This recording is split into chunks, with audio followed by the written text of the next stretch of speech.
კბილების ესთეტიკის გასწორება მოყვა აუცილებელ თერაპიას, გრძნობელობის მატებას და სიგრძეში დამოკლებას.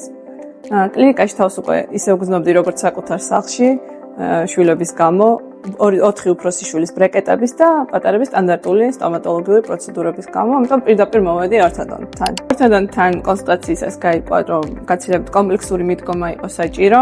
ძალიან დიდი გამოწვევა აღმოჩნდა შვილებთან ერთად ბრეკეტების ტარება. ძალიან დიდი ცდუნებაა, რომ იზუზუნო, იწუწუნო და წესები დაარღვიო, მაგრამ მაგის საშუალება არ აქვს, იმიტომ რომ დედა ხარ. ჩემი ნებისყოფის კომპასის გასწორება თავის თავზე აიღეს კლინიკის თანამშრომლებმა და უშუალოდ ნინომაც.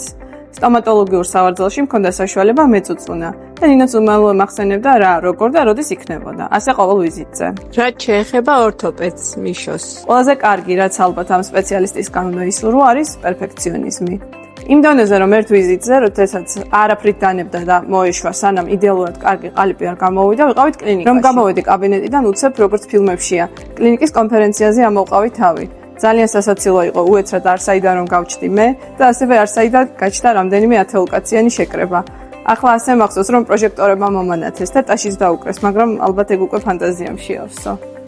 რა თქმა უნდა, ძალიან კმაყოფილი ვარ და ბედნიერი. განსაკუთრებით მიხარია, როდესაც ახლობლები ამჩნევენ ცვლილებას, თან აშკარად ვერ ხვდებიან რა შეიცვალა. ნინო ბერძის კლინიკა არის მაღალპროფესიონალური, საიმედო და მხიარული გარემო, რომელიც ძალიან მომწონს.